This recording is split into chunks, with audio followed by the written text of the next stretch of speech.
अब हम लोग तीसरा क्वेश्चन सॉल्व करने जा रहे हैं। Find zeros for the following quadratic polynomial 4u² plus 8u। यहाँ बस x की जगह u लिखा है तो डरने नहीं।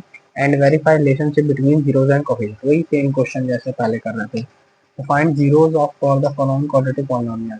तो सबसे पहले हम लोग पॉलिनोमियल लिखते हैं। तो यहाँ पे मान लो पॉलिनोमियल का नाम, सॉल्यूशन नंबर डालने थर्ड है। पॉलिनोमियल का नाम p रख लेते हैं और वेरिएबल अपना u है, इसलिए 4u² प्लस 8u। ये अपना क्या है, गिवन है। ठीक है। पेपर में किस तरह लिखेंगे ये मैं अपने नोट्स में भेज चुका हूँ, जिसमें ये सारे क्वेश्चन दिए हुए हैं। तो उसी में देखिएगा, सॉल्यूशन देखिए मैं बता जैसे रहा उसमें भी वैसे ही सॉल्व किया होगा। बस मान लीजिए जैसे मैंने फैक्टराइजेशन नहीं यूज़ किया, मैंने वो यूज़ किया। जैसे कि इसमें क्वाड्रेटिक फॉर्मूला भी यूज़ करूँगा, फैक्टराइजेशन होगा, चाहे फैक्टराइजेशन यूज़ किया होगा तो क्वाड्रेटिक होगा। बाकी पूरा सॉल्यूशन सेम है। उसके स्टेटमेंट्स पेपर में लिखेंगे तो आपको फुल मार्क्स मिलेंगे। ठीक है। इसे मैं आपको सॉल्व करके बता रहा हूँ ताकि आपको समझ में आ जाए। पेपर में वैसे ही लिखिएगा। तो पहला तो अपना पॉलिनोमियल u के टर्म्स में था, इसलिए पॉलिनोमियल p ऑफ u ये अपना गिवन है। ठीक है। उसके बाद क्या बोला, इसका जीरोस को फाइंड करना है। Find zeros. जीरोस फाइंड करने के लिए हम लोग क्या करते थे, to find zeros of p of u। क्या करते थे, p ऑफ u को जीरो पुट कर देते थे। पुट p ऑफ u बराबर zero. This implies 4u² plus 8u equals to zero. ठीक है। 4u² plus 8u is equal to zero. इसको स्टैंडर्ड फॉर्म में लिखते हैं, तो स्टैंडर्ड फॉर्म में लिखा है, देखो u² फिर u। अब देखो यहाँ a की वैल्यू क्या होगी 4, b की वैल्यू क्या होगी 8, c की वैल्यू क्या होगी, c यहाँ पर मतलब कांस्टेंट वाला टर्म है नहीं तो जीरो लिख देते हैं। ठीक है। ये हो गया। अब d की वैल्यू क्या होती है b² माइनस 4ac।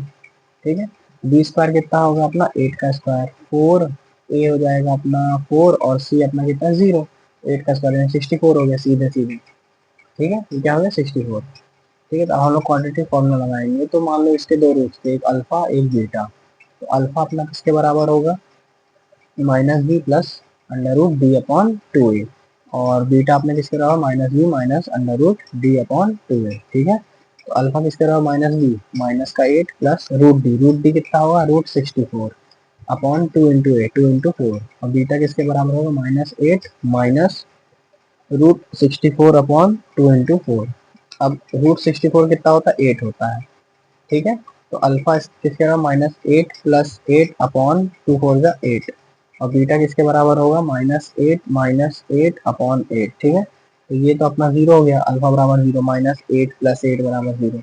और बीटा किसके बराबर हो जाएगा, माइनस 8 इंटू माइनस 8 माइनस का 16 अपॉन 8 कितना हो जाएगा, माइनस का 2। तो beta is equal to minus का 2।